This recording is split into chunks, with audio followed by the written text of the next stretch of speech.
মক্কা ছেড়ে মদিনায় রওনা দিল রে, নিজের বিটা বাড়ি ছাইরা কি কেউ যাইতো চায়? কথা কইনা দিয়ে আপনারা বিরক্ত হইতাছেন। ছাইরা দিলে আমার ডাবল সুবিধা, খারাপ লাগতেছে। আওয়াজ না দিলে বুঝবো আপনারা বিরক্ত। নিজের পিটা বাড়ির থেকে যদি কোনো নেতা আপনারে ঘর থেকে বাহির করে দেয়, কষ্ট লাগবো নি? নিজের বিটা বাড়ি ছাইরা কেউ যাইতে চায় না। আমার নবীরে যখন আল্লাহ বলছে, বন্ধু বিটা বাড়ি ছাইরা সব কিছু ত্যাগ করে আপনি দূর, বহুদূর চলে যান, আমার নবী যায় মদিনার দিকে, পিছনে ফিরা খানায় কাবার দিকে তাকান। নবীর মনটা যেন মক্কা ছেড়ে যেতে চায় না গো, পিছন ফিরে চায় আর নবী কান্দে। নবীর কান্না দেখা বনের পশুরা পর্যন্ত কান্দে রে, কিন্তু বেঈমান আবু জাহেলদের মায়া লাগে না। কথাখন ঠিক নেই।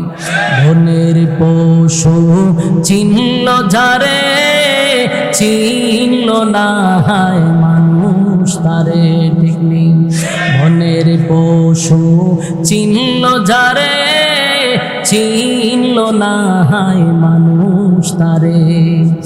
আল আহাদে ডাক দিলে তাই, আল আহাদে ডাক দিলে তাই, কাপের বেদিন পাথর মারে, চিনল না হায় মানুষ তারে, চিনল না হায় মানুষ তারে। আবু জাহেল বেরা মন্দ কাজে ছিল সেরা, আবু জাহেল বেরা মন্দ কাজে ছিল সেরা। আকাশ বাতাস কাঁদে যেন, আকাশ বাতাস কাঁদে যেন, তাদের হাজার অনাচারে, চিনল না হায় মানুষ তারে, চিনল না হায় মানুষ তারে। বনের পশু চিনল যারে, চিনল না হায় মানুষ তারে। পাগলে বলে দেই যে তারা, বিটে মাটি করে ছাড়া, পাগলে বলে দেই যে তারা, বিটে মাটি করে ছাড়া। নানা রকম দেয় অপবাদ, নানা রকম দেয় অপবাদ, লাঞ্ছনা দেয় বারে বারে, চিনল না হায় মানুষ তারে, চিনল না হায় মানুষ তারে। বনের পশু চিনল যারে, চিনল না হায় মানুষ তারে, চিনল না হায় মানুষ তারে, ঠিক কিনা? আমার যুবক বালক, বনের পশু পাঙ্কিরা, বেড়া বকরিরা আমার নবীর ব্যথায় ব্যতীত হইয়া কান্দে রে, কিন্তু আবু জাহেল, আবু লাহাব, উতবা ও তাইবারা আমার নবীরে পাগল পাগল বইলা বিটা বাড়ি সারাইছে। আমার নবী চোখের পানি গুলা লইয়া বাপ দাদার বিটা ছেড়ে সুদূর মদিনার দিকে রওনা দিল, এক বুক ব্যথা লইয়া। আর খানা কাবার দিকে তাকায় বলে, মালিক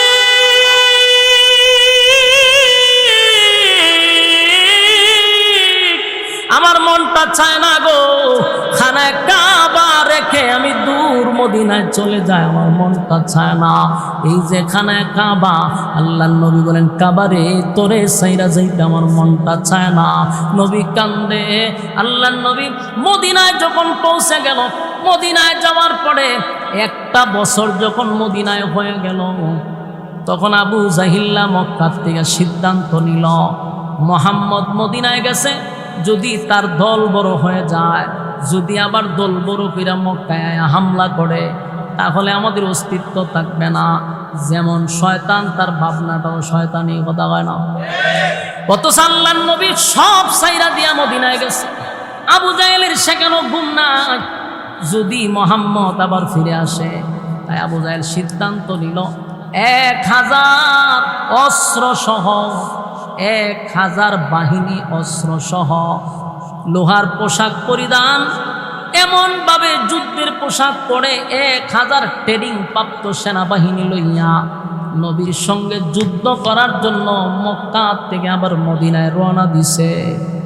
চিন্তা করতেছেন, 13টা বছর তোরা নির্যাতন করলি, 13টা বছর এক ছাটিয়া আমার নবীরে মারল, সাহাবীদেরকে মারল, এবার নিজের দেশ ছাইরা বিদেশ চলে গেল, সেখানে গিয়েও শান্তি নাই রে। আবু জাহিল আমার নবীরে মারার জন্য 1000 অস্ত্র নিয়া মদিনা থেকে রওনা দিছে। আল্লাহর নবীর কানে যখন খবর পৌঁছে গেছে, নবী গো আবু জাহিল 1000 বাহিনী লইয়া আমরার সঙ্গে যুদ্ধ করতে চায়, আল্লাহর নবীর মনটা ভেঙে গেছে।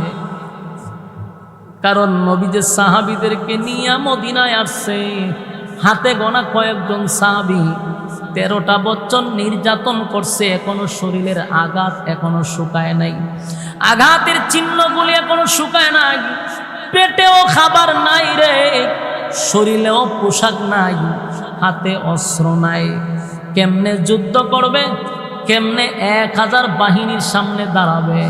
আল্লাহর নবী চিন্তা করে চোখের পানি ছেড়ে দিয়া 2টা হাত আসমানের দিকে উঠায় বলে, মালিক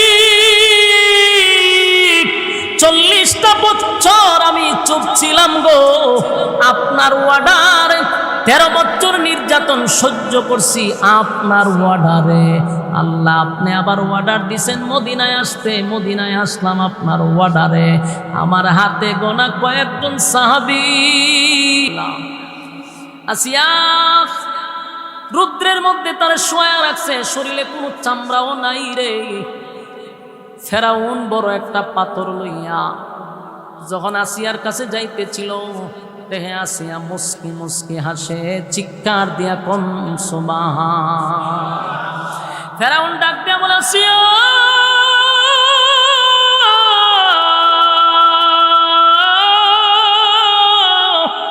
এত নির্যাতনের পরে কারো জবান দিয়া হাসি আসার কথা নয় গো, এত নির্যাতনের পরে তুই কেন হাসতেছস? আসিয়া তোর দোহাই লাগে, মৃত্যুর আগে সত্য কথাটা বল, কেন তুই হাসস? আসিয়া কয়, ফেরাউন রে আমি মিথ্যা বলি না, আমি আমার চোখের সামনে আল্লাহর তৈরি জান্নাত দেখতেছি, আমারে জান্নাত ডাকতেছে, তাই আমি এই দৃশ্য দেখে নাজ নিয়ামত দেখে আনন্দে আর হাসি তামায়া রাখতে পারলাম না। আমার কখন দুনিয়ার থেকে বিদায় হব, আমার চোখ দিয়ে আমি জান্নাত দেখতেছিলাম। আসিয়ারে যখন ফেরাউন পাথর মারতে লাগলো, পাথর মারার আগেই আল্লাহ আসিয়ার জান কবজ করে ফেলছে, আসিয়ারে দুনিয়ার থেকে বিদায় করে দিছে। এবার ফেরাউন আসিয়ার মাথায় বড় আঘাত করল, আসিয়া জীবনটা দিয়া দিল, কিন্তু বিনিময়ে ঈমান দেয় নাই। সুবহানাল্লাহ।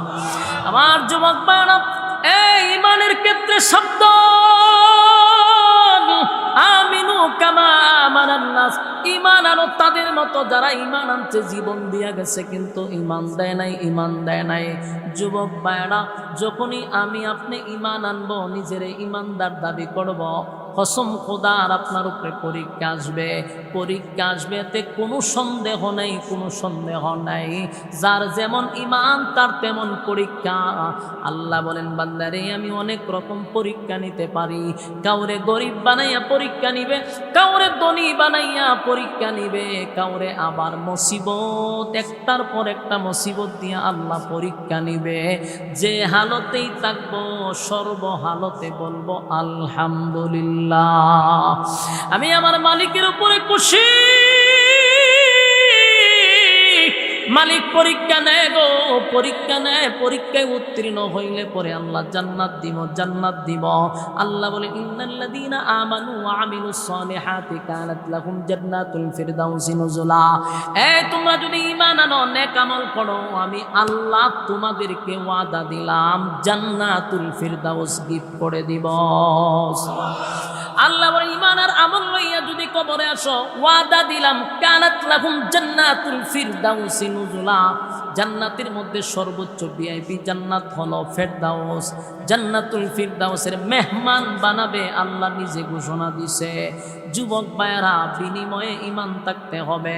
13টা বছর আমার নবীর সাহাবীদের উপরে এত নির্যাতন নিপীড়ন শুরু হয়ে গেল। শুধু সাহাবায়ে কেরামদেরকে ঈমানের কারণে এত নির্যাতন করছে, বিষয়টা এমন না। আমার নবী সিজদায় গেছে রে, খানায়ে কাবার সামনে নবী সিজদায় গেছে। বেঈমানরা আমার নবীর উটের নারী বুড়ি নবীর পিটনে রাইখা দিছে। নবী সিজদার থেকে মাথা তুলতে পারে না, এত নির্যাতন সহ্য করল। বেঈমানরা এবার সিদ্ধান্ত নিল আল্লাহর পয়গম্বরকে দুনিয়ার থেকে চিরবিদায় করে দিবে। আল্লাহ বলে, বন্ধু 40 বছর আপনি চুপ ছিলেন আমার ওয়ার্ডারে, 13 বছর একচাটিয়া নির্যাতন সহ্য করছেন আমার ওয়ার্ডারে। বন্ধু, এবার আমি আপনাকে অর্ডার দিলাম, আপনার বিটা মাটি সাইরা দূর বহুদূর মদিনায় চলে যা। আমার যুবক ভাইরা, আল্লাহর অর্ডারে পয়গম্বর মক্কা ছেড়ে মদিনায় রওনা দিল রে। নিজের বিটা বাড়ি সাইরা কি কেউ যাইতো চায়? কথা কইনা দিয়ে আপনারা বিরক্ত হইতাছেন? সাইরা দিলে আমার ডাবল সুবিধা, খারাপ লাগতেছে? আওয়াজ না দিলে বুঝবো আপনারা বিরক্ত। নিজের বিটা বাড়ির থেকে যদি কোনো নেতা আপনারে ঘর থেকে বাহির করে দেয়, কষ্ট লাগবো নি? নিজের বিটা বাড়ি ছাইরা কেউ যাইতে চায় না। আমার নবীরে যখন আল্লাহ বলছে, বন্ধু বিটা বাড়ি ছাইরা সব কিছু ত্যাগ করে আপনি দূর বহুদূর চলে যান, আমার নবী যায় মদিনার দিকে। পিছনে ফিরা খানায়ে কাবার দিকে তাকায়, নবীর মনটা যেন মক্কা ছেড়ে যেতে চায় না গো। পিছন ফিরে চায় আর নবী কান্দে। নবীর কান্না দেখা বনের পশুরা পর্যন্ত কান্দে রে, কিন্তু বেঈমান আবু জাহেলদের মায়া লাগে না। কথাখন ঠিক নেই? বনের পশু চিনল যারে, চিনল না হায় মানুষ তারে। ঠিক নেই? বনের পশু চিনল যারে, চিনল না হায় মানুষ তারে। আল আহাদে ডাক দিলে তাই, আল আহাদে ডাক দিলে তাই, কাপের বেদিন পাথর মারে। চিনল না হায় মানুষ তারে, চিনল না হায় মানুষ তারে। আবু জাহেল বেরা মন্দ কাজে ছিল সেরা, আবু জাহেল বেরা মন্দ কাজে ছিল সেরা। আকাশ বাতাস কাঁদে যেন, আকাশ বাতাস কাঁদে যেন, তাদের হাজারে অনাচারে। চিনল না হায় মানুষ তারে, চিনল না হায় মানুষ তারে। বনের পশু চিনল যারে, চিনল না হায় মানুষ তারে। পাগলে বলে দেই যে তারা, বিটে মাটি করে ছাড়া। পাগলে বলে দেই যে তারা, বিটে মাটি করে ছাড়া। নানা রকম দেয় অপবাদ, নানা রকম দেয় অপবাদ, লাঞ্ছনা দেয় বারে বারে। চিনল না হায় মানুষ তারে, চিনল না হায় মানুষ তারে। বনের পশু চিনল যারে, চিনল না হায় মানুষ তারে, চিনল না হায় মানুষ তারে। ঠিক কিনা? আমার যুবক ভাইরা, বনের পশু পাঙ্কিরা, বেড়া বকরিরা আমার নবীর ব্যথায় ব্যতীত হইয়া কান্দে রে। কিন্তু আবু জাহেল, আবু লাহাব উতবা ও তাইবারা আমার নবীরে পাগল পাগল বইলা বিটা বাড়ি সারাইছে। আমার নবী চোখের পানিগুলা লইয়া বাপ দাদার বিটা ছেড়ে সুদূর মদিনার দিকে রওনা দিল এক বুক ব্যথা লইয়া। আর খানা কাবার দিকে তাকায় বলেন মালিক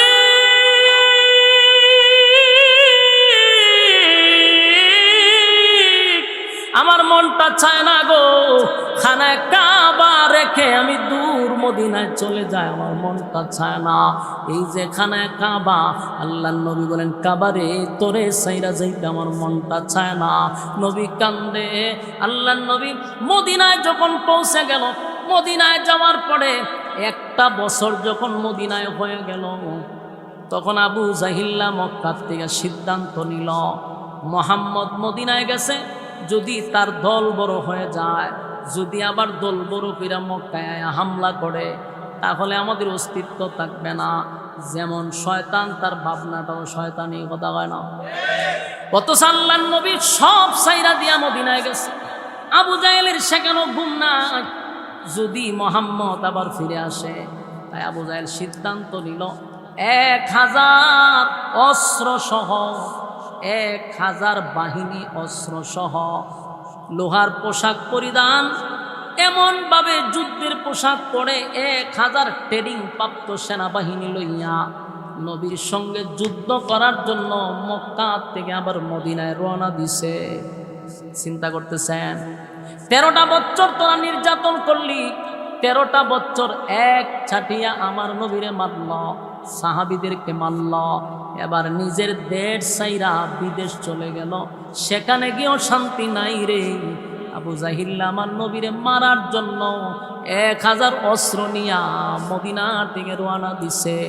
আল্লাহর নবীর কানে যখন খবর পৌঁছে গেছে, নবী গো আবু জাহিল্লা 1000 বাহিনী লইয়া আমরার সঙ্গে যুদ্ধ করতে চায়, আল্লাহর নবীর মনটা ভেঙে গেছে।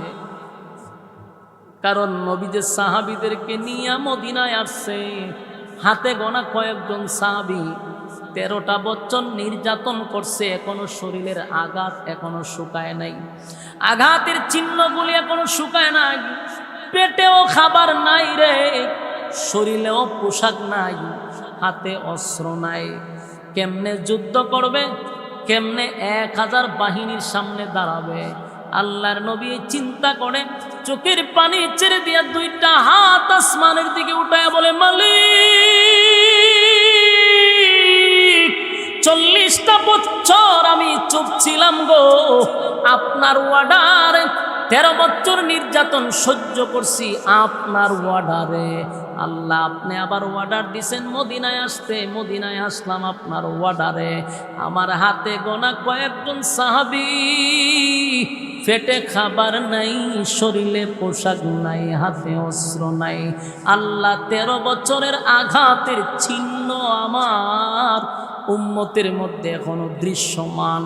আমার এই সাহাবীদের উপরে যদি 1000 ট্রেনিং প্রাপ্ত সেনাবাহিনী হামলা করে, যদি আমার কলিজার টুকরা সাহাবীরা শাহাদাত বরণ করি, আপনার স্বপ্ন বাস্তব। 6টা বছর হয়ে গেল নিজের মায়ের দেশ, বাবার দেশ, দাদার দেশ, বিটা বাড়ি সাইরা আসছি, আজও মক্কায় যেতে পারি নাই। আপনি যেহেতু স্বপ্নে দেখছেন, নিরাপদে গেছেন, নিরাপদে আসছেন, তাহলে বাস্তব, চলুন আমরা হজ উমরা করতে যাব। নবী সাহাবায়ে কেরামদেরকে লইয়া প্রায় 1500 সাহাবী লইয়া মক্কার দিকে রওনা দিছে। মক্কার দিকে রওনা দেওয়ার পরে মক্কার দ্বার প্রান্তে নবী চলে গেছে। মক্কা থেকে 21 কিলোমিটার দূরে একটা জায়গার নাম হলো হুদাইবিয়া। কি বিয়া? মক্কা থেকে 21 কিলোমিটার দূরে হলো হুদাইবিয়া নামক একটা জায়গা। সেখানে নবী গিয়ে তাঁবু টাঙাইছে। ওই দিকে তখন মক্কার নেতৃত্ব যে দিত তার নাম হলো আবু সুফিয়ান। আবু সুফিয়ানের কানে গিয়া পৌঁছে গেছে আব্দুল্লাহর পুত্র মুহাম্মদ মদিনার থেকে বাহিনী লইয়া আসছে মক্কা দখল করার জন্য। মক্কা দখল করার জন্য জুরে হন নাউজুবিল্লাহ। কি করছে আর কি প্রচার করছে বুঝছেন? কথা কই না, সাংবাদিকরা যা দেখে তা প্রচার না কইরা উল্টা পাল্টা প্রচার করেনি। নবী আসছে হজ করার লেগে গিয়া প্রচার করছে মক্কা দখল করবে লেগেছে। চিন্তা করছেন কত বড় বাটপা? লাগাই দিছে দরবার। আবু সুফিয়ানের সান্দি গরম হয়ে গেছে, কারণ গরম হওয়ার কথা। যত যুদ্ধ করছে একটা যুদ্ধেও তারা জিততে পারে নাই, সবগুলা যুদ্ধে তারা হার মানছে, জনমের মতো মার খাইছে, ধন সম্পদ সব ফালাইয়া বাকছে। এখন যদি হুনে শত্রু আমার বাড়ির কাছে, এর ঘুমাইব। মক্কার সব মানুষের ভিতরে মনে করেন হার্টবিট বেড়ে গেছে, সর্বনাশ, মদিনায় গেরালো যুদ্ধ করে পারি না, এখন আমার বাড়িতে পড়ছে, মক্কা তো দখল করে নেব। আবু সুফিয়ানের ঘুম নাই, পাগল হয়ে গেছে, কি করব কি করব। ঘটনাক্রমে যখন আবু সুফিয়ান চতুর্দিক দিয়া ঘোষণা করে দিছে, রাসূলের কাছে লোক পাঠাইছে, যা আপনাদেরকে মক্কায় ঢুকতে দেওয়া যাবে না, এখানেই থাকবেন, এখান থেকে চলে যাবেন, মক্কায় ঢুকার প্রবেশ পথ আপনাদের জন্য বন্ধ। রাসূল কইয়া, আমি তো আইছি উমরা হজ করার জন্য, তোমরার সাথে যুদ্ধ করার জন্য আসি নাই, তোমাদের সাথে আমাদের কোনো আদাওয়াতি নাই। আমরা আসছি আল্লাহর ঘর খানায় কাবা জিয়ারত করতে, আমরা জিয়ারত করে কোনো কিছু বলবো না, আমরা আবার চলে যাব মদিনায়। কিন্তু কাফেরদের কথা হলো সাবধান, আর সামনে আগানোর কোনো সুযোগ নেই। রাসূল সাল্লাল্লাহু আলাইহি সাল্লাম সিদ্ধান্ত নিল যে এরা তো ভুল বুঝছে, এরা সঠিকটা বোঝানি দরকার। হযরত উসমান রাদিয়াল্লাহু তাআলা আনহু, রাসূলের মেয়ের জামাই, আবার ভদ্র নম্র ব্যবসায়ী শিল্পপতি, উনাকে সাহাবীদের পক্ষ থেকে পাঠাইছে মক্কায়। বলছে তুমি গিয়ে তাদেরকে বুঝাও যে আমরা যুদ্ধ করতে আসি নাই, আমরা আসছি উমরা হজ করার জন্য। উসমান যখন গেল মক্কায়, হেরা করলো কি, হযরত উসমানরে বন্দী করে নিচ্ছে। কথা বুঝতেছেন? উসমানরে কি করছে? বন্দী করে রাখছে। ইগানো সাংবাদিকরা কিছু ভুল করছে। সাংবাদিকরা করলো কি, রাসূলের কাছে খবর পৌঁছাইছে আপনার উসমানরে তারা হত্যা করছে। ওই কথা বুঝুননি? আপনাদের ওয়াজ শোনার মন মানুষ তো খুব কমে গেছে গা। অনেক সময় তো কোন সময় থেকে ওয়াজ শুনতেছেন আর কত ফজর পর্যন্ত ওয়াজ চলবো, কিন্তু আমি যাবো। আপনারা বই আল্লাহ বিল্লাহ করবেন, নামাজ করবেন, জিকির আজকার করবেন, মনোযোগ দিয়ে শুনেন। ঘটনাটা কি ঘটলো খবর দেখেন, চতুর্দিকে উল্টা হল্লা লাগাই দিছে। সাংবাদিক নামের সাংঘাতিকরা যেমন এখনো বেজাল লাগায়, তখনও বেজাল লাগাইছে। রিপোর্ট পৌঁছায় দিছে আপনার উসমানরে তারা হত্যা করছে। এই কথা শোনার পরে আল্লাহর রাসূল বসা ছিল, রাসূল দাঁড়ায়া গেছে, চেহারার রং পরিবর্তন হয়ে গেছে, রাসূল কেঁপে গেছে। আসলে তো রাগ ওঠার কথা, আমি পাঠাইলাম আমার পক্ষ থেকে তাদেরকে বোঝানোর জন্য, আমার লোক হত্যা করবে, এটা কি মেনে নেন যা? রাসূলের রাগ উঠছে। আল্লাহর রাসূল লাফ দিয়া কয়, যদি আমার উসমানকে হত্যা করে থাকে, তাহলে আমি উসমানের রক্তের বদলা না নিয়ে মদিনায় যাব না। কি বুঝলেন? ইসলাম খালি নরমের মধ্যে না, গরম হল লাগে। কথা কই না দি? রাসূল নিজে গরম হয়েছে, রাসূল নিজে গরম হয়ে গেছে। গরম হইয়া কয়, যদি উসমানের রক্তের বদলা না নেই মদিনায় যাব না। বায়াত গ্রহণ করো। সাহাবায়ে কেরাম নবীর এই কথার উপরে সবাই বায়াত গ্রহণ করতে লাগলো, হাতের উপরে হাত রেখে বায়াত গ্রহণ করছে। এখান থেকে বায়াত শুরু হয়। আর আমরা হন এই বায়াতরে চাইলে ডাইলে খিচুড়ি বানাইছি, কথা কয় না? তখন এটা বায়াত বানাইছি, লাউ দেও, গরু দেও, ছাগল দেও, ডিম দেও, মুরগ দেও। রে এটা খাইবার লাগে বায়াত করছি না, রক্ত দেওয়ার বায়াত ছিল, রক্ত দেওয়ার। আর এই বায়াত এখন ডিম আর মুরগে চাউলে ঢেলে খিচুড়ি বানায় মানে হুরুস তুলি হুক্কুর হাক্কুর দিয়া নাসা নাসি বেড়া বেডি গাঞ্জা মাঞ্জা দিয়া অন্ধকার করে লায়। সুরা এটি দেখো ইমান সুরা দিছে, বায়াত গ্রহণ করছে রক্ত দিবার লাগিয়া, এখন বেড়ি দিয়ে খাওয়া টিবানো শুরু করে দিছে। বাস্তব না বাস্তব? এইখান থেকে বায়াত শুরু হয়। রাসূল বলছেন বায়াত গ্রহণ করো। সব সাহাবীরা যে বায়াত গ্রহণ করছিল, এটা ছিল রক্ত দেওয়ার বায়াত। বলুন কি ছিল? রক্ত দেওয়ার জন্য।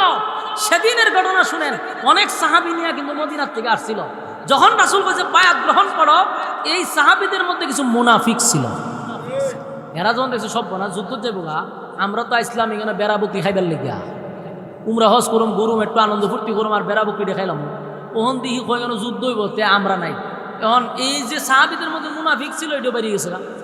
এরা কয় হুজুর আমার পেটে বেদনা করে, তে হুজুর আমার আমাশ হয়েছে, তে হুজুর আমার মাথা ঘুরায়, তে হুজুর আমার যেন কিতা কিতা করেন হইতারি না। রাসূল কয় সব না, বায়াতের কথা শোনার পরে তোর কিতা কিতা করে? বলে হ কিতা কিতা করে। কিতা কিতা করলে আর যুদ্ধ যাওয়া লাগবে না, যা আল্লাহ খবর পাঠাইছে যে এটি মুনাফিক, এটি মুসলমানের বেশ দুইরা আইসিন খাসি খাইতো, খাসি খাই পেলে আইসিন। এটা খাউন্না গোষ্ঠী, এটি রক্ত দৌন্না গোষ্ঠী না। দেখবেন যেটি খাউন্না গোষ্ঠী, যেটি গরু ছাগল ডিম মুরগি খায়, এরা নবীর বিরুদ্ধে কথা বলে খান খাতে বাইর না। এরা খায় আমরা বছর একবার বাইরে বুঝিলা আর বিরিয়ানি খাইবার লেগে, আমরা কি রক্ত দিবার লেগে নি? বাস্তব না বাস্তব? এটিরে কোনো আন্দোলন আমরা জীবনে খাইতেন না। এই 16 বছরের ভিতরে একটারে দুইটা কোনোদিন জেল নিতে দেখছেন?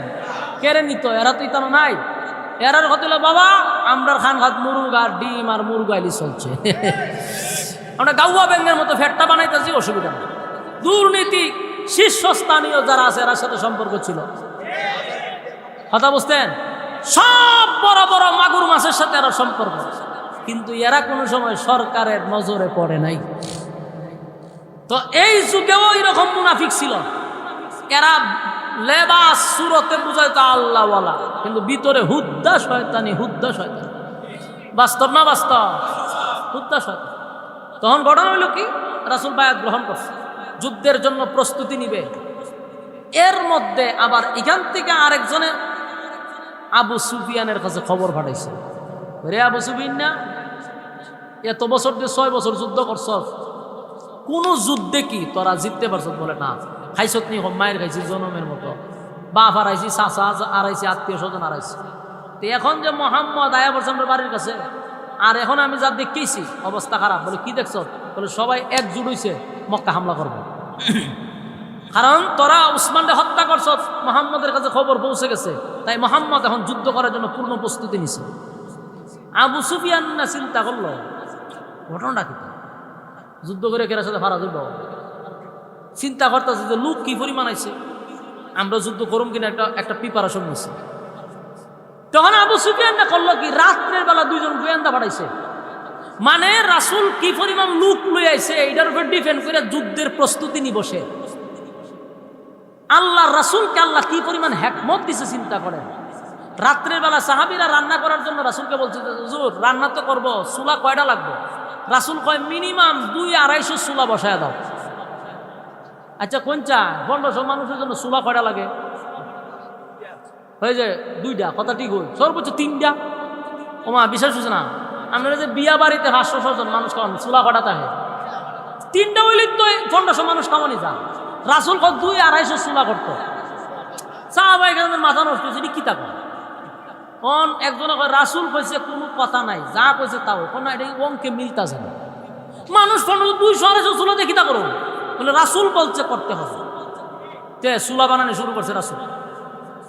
এখন চুলা যে বানানো শুরু করছে, 250 চুলাতে আগুন ধরাইছে, ডেকসি বসাইছে। রাত্রে বেলা 2 গোয়েন্দা আইছে, কি পরিমাণ লোক আনছে মোহাম্মদের দেখবার লেগিয়া। আয়া পাহাড়ের সি বাসা বাঁধা উঠকে ছায়া দেহে সব না, ই আগুন কেড়ে চতুর্দিক দিয়ে দেখালে চুলার চুলা, চুলার চুলা। একটা আরেকটার কই রে 1500 মানুষের 3টা চুলা হয়, এখানে 200-250 চুলা হবে, বলে কত হাজার লক্ষ মানুষের সমাগম। মাইরা লাইব এই 2টা দৌড়াইয়া গেছে আবু সুফিয়ানের দ্বারা গিয়া হয় যদি বাঁচতে চাস মক্কা সার। সুবহানাল্লাহ। আবু সুফিয়ান ঘটনা কি? বলো ঘটনা খুব ভয়ানক, কয়েক লক্ষ মানুষ রয়েছে মোহাম্মদে। আবু সুফিয়ান এটি কি দেখো? বলো হ। বলে কেমনে দেখছো? বলে সব এরা যে খাওয়ান করছে কয়েকশো খালি চুলা, মানুষ গণন চুলা বইতে তুই বের ভাই না, মানুষ গণন করছে। আবু সুফিয়ানের মহামুসিবত, ঘটনা তো সত্য। আচ্ছা যাক, রাত্রেবেলা কি দেখছো কিনা? বলে দিনের বেলা যাইবে, দিনের বেলা গিয়ে আবার দেখবে, পরে আমরা যুদ্ধ নেব। রাসূল সাল্লাল্লাহু আলাইহি ওয়াসাল্লাম রাত্রের বেলা সাহাবায়ে কেরামদেরকে বললো তোমরা ঘুমিয়ে যাও, আর 20-25 জন তোমরা মিল্লা 2-3টা বাথরুম বানাও। বাথরুম কটা? 2-3টা। চুলা বানাইছে 250, বাথরুম বানাইবার কথা তো ছিল মিনিমাম 1000, খানা দিলে সিরিয়াল ধরন লাগতো না। কিন্তু বাথরুম যদি বানায় 3টা, তাহলে কি পরিমাণ সিরিয়াল হইব। সকালবেলা ওই আবু সুফিয়ান আবার লোক পাঠাইছে গোয়েন্দা, দিনের বেলায় সচক্ষে দেখতো মানুষ কি পরিমাণ। এরা আয়া সেরা দেখে বাথরুমের কাছে এমন লম্বা সিরিয়াল শুরু হয়েছে, সিরিয়াল বাই সিরিয়াল। এরা হয় ঘটনা কি তারে? তাবুর বাইরে বাথরুম অত লম্বা সিরিয়াল, তাবুর ভিতরে কি পরিমাণ। অথচ তাবুতে একজনও নাই, সবাই যে বাথরুম। এর আর মাথা নষ্ট, বাথরুমও যদি এই পরিমাণ সিরিয়াল থাকে তাহলে তাবুত কি পরিমাণ আছে। আমরা রাত্রে যেটা দেখছিলাম এটাই কনফার্ম। আবার আবু সুফিয়ান পাঠাইছে দিনের বেলা, তাড়াতাড়ি দৌড় গিয়ে আবু সুফিয়ানের কই বেটা রাত্রে যা দেখছিলাম ভালোই দেখছিলাম, এখন যা দেখছি রাত্রের তিয়া লোক বেশি লাগতেছে। ঘটনা কি? ঘটনা খুব মারাত্মক। বলে কি দেখছো? বলে দূর বেটা তাবুরটা তো গনছি না, বাথরুমের সিরিয়াল না বের ভাই না। সুবহানাল্লাহ, এটা ছিল আমার নবীর হিকমত। সুবহানাল্লাহ, অল্প মানুষ লই আইছে, যদি এরা জানতো 1500 দিলে যুদ্ধ শুরু হইত গা। কিন্তু আল্লাহ কম মানুষ দিয়ে এমন প্রচার করছে যে যুদ্ধ করলে পুরো মক্কা লয়ে যাবো গা। আবু সুফিয়ান হতে কি করতে হবে? যুদ্ধ তো করন যেত না এর সাথে, যেই পরিমাণ মানুষ যুদ্ধবাদ দিয়া তাড়াতাড়ি উসমানটা ছেড়ে দিছে। কথা বুঝতেছেন? উসমান রাদিয়াল্লাহু ছেড়ে দিছে। উসমান রাদিয়াল্লাহু তাআলা আনহু যখন রাসূলের সামনে হাজির হয়েছে, আল্লাহ রাসূলকে সর্বনাশ, আমি তো ভুল নিউজ শুনলাম তোমার হত্যা করছে। কারণ আমার হত্যা করে নাই। রাসূল চিন্তা করলো যে হত্যা যেহেতু করে নাই, আমরা তো যুদ্ধ করার লাগে আসি নাই, আমরা যুদ্ধ করব না, আমরা শান্তিপূর্ণভাবে আমরা মক্কায় ঢুকবো, জিয়ারত করে চলে যাব। এর মধ্যে আবু সুফিয়ানের যত নেতা আছে, পার্লামেন্টের যত সদস্য আছে, সব লইয়া হাজির। কথা বুঝতেছে? রাসূলের সামনে হাজির হয়ে সেটা বলতেছে, আপনারা কেন আসছেন? আল্লাহ রাসূল বললেন যে আমরা আসছি হজ উমরা করার জন্য। তখন আবু সুফিয়ান বলল, আপনারা হজ উমরা করতে দিতে পারি, শর্ত আছে। কি আছে? যদি শর্ত মানেন তাহলে আমরা আপনাকে মক্কায় ঢুকতে দিব। আল্লাহ রাসূল বলল যে মক্কায় হজ উমরা করার জন্য শর্ত লাগলে শর্ত মানতে রাজি। এবার বলল ঠিক আছে, একটা সন্ধি হোক, সন্ধি হয়ে যাক, তাহলে আমরা এখানে সবকিছু বলে রাখবো, এই শর্ত সাপেক্ষে আমরা সামনে আগাবো। রাসূলের পক্ষ থেকে কয়েকজন আর আবু সুফিয়ানের পক্ষ থেকে কয়েকজন, তারা বলল যে এই সন্ধি চুক্তিটা কাগজে কলমে হতে হবে। পৃথিবীর ইতিহাসে সন্ধি চুক্তি প্রথম কাগজে কলমে শুরু হয়। আর এটার লেখক যিনি ছিলেন, আপনার এলাকাতে কুইজ প্রতিযোগিতা তো মনে হয় নাই, বিভিন্ন প্রশ্ন আসতে পারে যে হুদায়বিয়ার সন্ধির লেখক কে ছিল, লিখে দিবেন হযরত আলী রাদিয়াল্লাহু তাআলা আনহু। এর লেখক কে ছিল? হযরত আলী ছিল তখনকার এই সন্ধি চুক্তির লেখক। আল্লাহর রাসূল বলেন, আলী তুমি লেখো। তো এরার 5 জনের নেতার নাম লেখছে, আর রাসূলের পক্ষ থেকে 5 জনের নেতার নাম লিখবে, তারপরে শক্তি। তখন এরা আগে চুক্তিটা কি শুনেন। প্রথম নম্বর শর্ত হইল, মক্কার থেকে কোনো মানুষ যদি মদিনায় যায়, আপনারা ফিরাইয়া দিতে বাধ্য। রাসূলুল্লাহ বলছে ফিরাইয়া দিতে বাধ্য। রাসূল বললেন মেনে নিলাম। 2 নম্বর শর্ত হইল, আপনাদের মধ্যে আমাদের মধ্যে ব্যবসা বাণিজ্য সব চলবে, কোনো যুদ্ধ বিগ্রহ হবে না 10 বছর। 10 বছর কোনো যুদ্ধ বিগ্রহ চলবে না। রাসূল বলল মেনে নিলাম। এরপরে বলল আপনারা এই বছর হজ উমরা করতে পারবেন না। চিন্তা করছে এতক্ষণ কি তলে দরবার হইল, অহন কয় হজ উমরা করতে দিত না। এই বছর আপনারা করতে পারবেন না। যদি হজ উমরা করতে হয় আগামী বছর আইসা হজ উমরা করবেন, কিন্তু শর্ত কোনো অস্ত্র হাতে আনতে পারবেন না। এটা নিয়ম হইল, যেই জামানায় রাত্রের বেলায় মানুষ বাথরুমে গেল একটা অস্ত্র রাখুন লাগছে সাথে। রাতের বেলায় যদি অন্ধকারে বাপ আর সন্তানে লেগে যেত মায়ের, সারা রাত তরবারি বাড়ি তো সহায় লাগে দেখো বাপের প্রতি মায়ের লাগছে। কথা বুঝতেছেন? এটা এমন জামানা ছিল, মানে একটা মানুষের কাছে সবসময় তার নিজের দেহ রক্ষা করার জন্য একটা অস্ত্র থাকতো। ওই জামানায় এরা কয় কোনো অস্ত্র আনতে পারবে না। তার মানে একচাটিয়া একতরফা এরা শর্তগুলা দিতেছে, যেগুলো অযৌক্তিক। রাসূলি অযৌক্তিক শর্তগুলা মেনে নিছে। একটার পর একটা জন মানা শুরু করছে, সাহাবীদের আর ধৈর্য নাই। এরা বলল যে আল্লাহর রাসূল কেন এদের অযৌক্তিক শর্তগুলা একের পর এক মেনে নিচ্ছে, আমরা খালি অর্ডার দেব, একটার গর্দান আমি রাখবো না। হযরত উমর তরবারি লয়ে খাড়ি গেছে। খাড়িয়া কই হুজুর কিসের চুক্তি আর কিসের তর্ক, অর্ডার দেন, গর্দান ফলায় দেই। আল্লাহ রাসূল উমর ঠান্ডা হোক। রাসূল তো জানে উমরের মেজাজ গরম হয়েছে, ঠান্ডা হোক। তো ঠান্ডা হইতে বলছে উমর ঠান্ডা গেছে। এখন সব চুক্তি হওয়ার পরে কাগজে লেখা হইব। 5 জন সর্দারের নাম লেখছে। প্রথম আমাদের 5 জনের মধ্যে রাসূল সাল্লাল্লাহু আলাইহি ওয়াসাল্লাম নাম লেখছে আব্দুল্লাহর পুত্র মুহাম্মাদুর রাসূলুল্লাহ সাল্লাল্লাহু আলাইহি ওয়াসাল্লাম। ওহনেরা কয় যে না আমরা চুক্তি মানি না, শর্ত মানি না। আমার কথা কি বুঝতেছেন আপনারা? কত বড় গাঢ় তেরা। তোরা এক সাইডটা শর্ত দিলি, তখন লেখালেখি হয়েছে আমরা মানি না। তুই জিগায় মানুষ না কেরে হয় তোমরা রাসূলুল্লাহ শব্দ লেখলা কেন? আব্দুল্লাহর পুত্র মোহাম্মদ লিখতে পারবা, রাসূলুল্লাহ লিখতে পারবা না। নাউজুবিল্লাহ কি বাড়ি গিয়া কইবে? চিন্তা করেন, রাসূলুল্লাহ লেখন দিত। হযরত উমরের ধৈর্যের বাদ ছিঁড়ে গেছে। হযরত উমর বলল, হুজুর আমি আর পারতেছি না, অর্ডার দেন, কিসের চুক্তি আর কিসের সন্ধি, একটারও আমি আর এখান থেকে যেতে দিব না। রাসূল বললেন, উমর শান্ত হোক, আমি তাদের চুক্তি মাইনা নিছি। হযরত আলীকে রাসূল বলেন, রাসূলুল্লাহ কেটে দাও। কথা বুঝতেছেন? হযরত আলী বলেন, আগা নবীজি, আপনার আপন ছোট ভাই আমি, আপনার মেয়ের জামাই আমি, আমি আপনার একজন উম্মত, আপনি আমার রাসূল।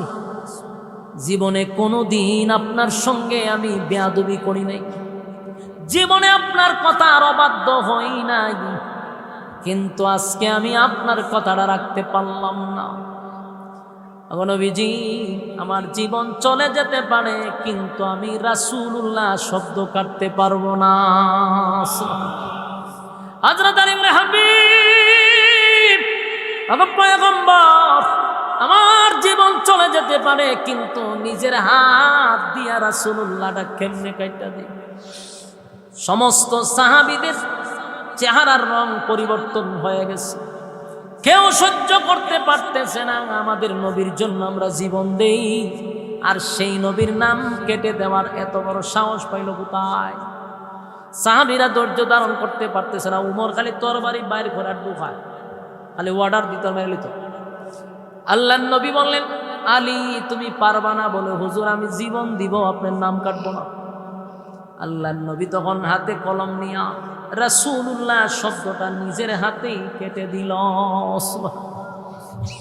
এখন প্রশ্ন হলো, নবী তো দুনিয়াবি লেখাপড়া জানতেন না, আল্লাহ দুনিয়ার কোনো এলেম, কোনো শিক্ষক দিয়া নবীরে শিক্ষা দেয় নাই, তাহলে লেখালেখি নবী জানতেন না? তো নবী রাসূলুল্লাহ খাটলো কেমনে? কোনটা রাসূল কোনটা মুহাম্মদ চিনলো কেমনে? বলে, এটা আমার নবীর মুজিজা। নবীর লক্ষণ তো খারাপ। এখন দেখেন, যখন রাসূলুল্লাহ খাইতে দিছে, বলুন এটা কি ছিল নবীর? ওমা কথা কয় না, ছেড়ে দিতেছি, এটা নবীর কি ছিল? মুজিজা ছিল, নবী মহা রাসূলুল্লাহ খাইতে দিছে। আচ্ছা, আমি খুব সংক্ষেপে করতেছি, তাড়াতাড়ি আমি আয়াতে যাবেন। এখন দেখেন, যখন রাসূলুল্লাহ খাইতে দিছে, সমস্ত সাহাবীদের চোখ দিয়া পানি পড়া শুরু হয়েছে, কান্নার রোল পড়ে গেছে। রাসূলুল্লাহ কেন কেটে দিল? নবীর সাহাবীরা বরদাস্ত করতে পারল না, কান্না শুরু করলো। আল্লাহর নবী বলেন, সাহাবীরা রে, আমি শর্ত মেনে নিলাম, চলো এবার আমরা মদিনায় চলে যাই।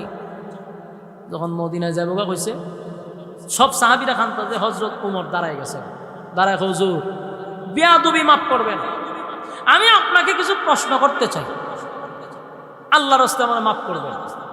উমর কইছে, আমি প্রশ্ন করব। রাসূলুল্লাহ বলো, ভাই আপনি যে আমাদেরকে বললেন মদিনায় থাকতে আপনি স্বপ্ন দেখছেন, মক্কায় আইসা আপনি হজ করছেন, আবার নিরাপদে মদিনায় গেছেন, কিন্তু আপনার স্বপ্ন ছিল। বলা হয়, আপনি স্বপ্নটা কি দেখছিলেন? কথাটা কিন্তু সাংঘাতিক হয়েছে না? নবীর ওখানে দেখছিলেন, কথাটা কিন্তু সাংঘাতিক। দেখছিলেন? বলে হয় দেখছিলেন।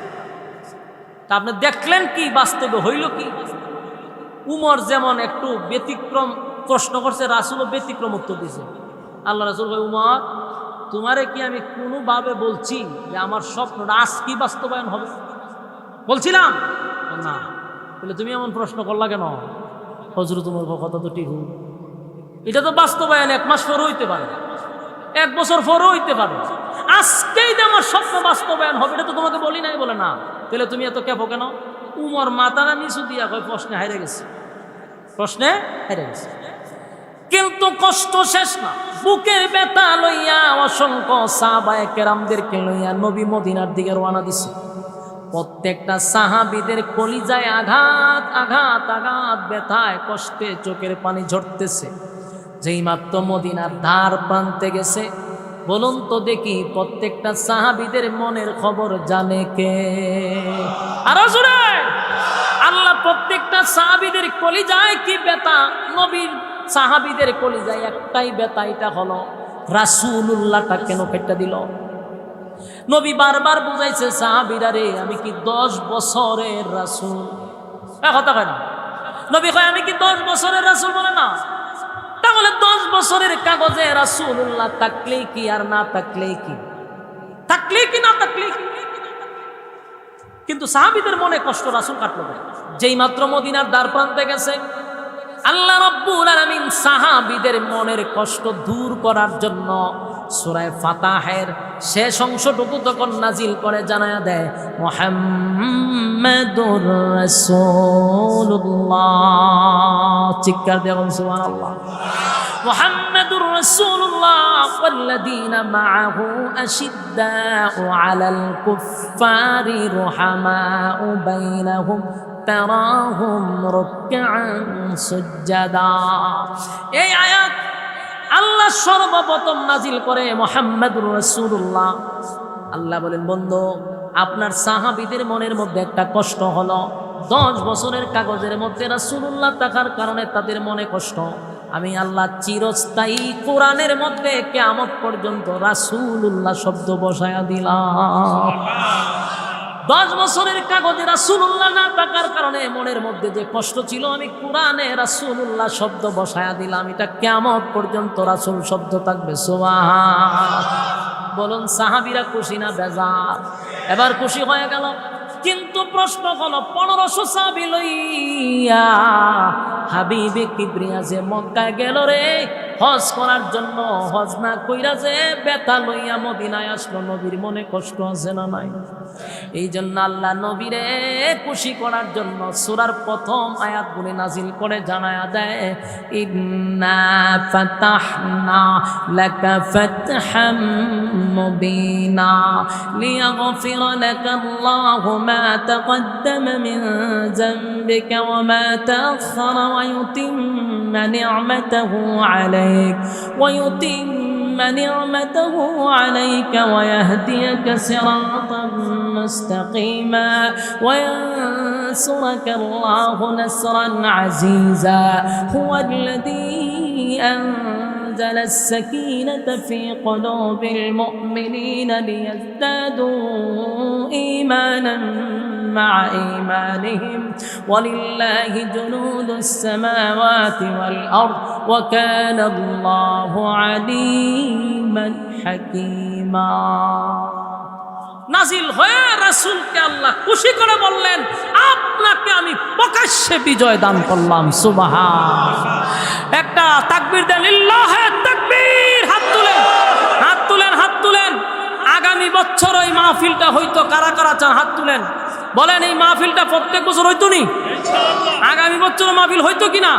যদি বৃষ্টি না থাকতো, আবহাওয়া যদি আমাদের নিয়ন্ত্রণে থাকতো, তাহলে আরো মানুষের সমাগম হইতো।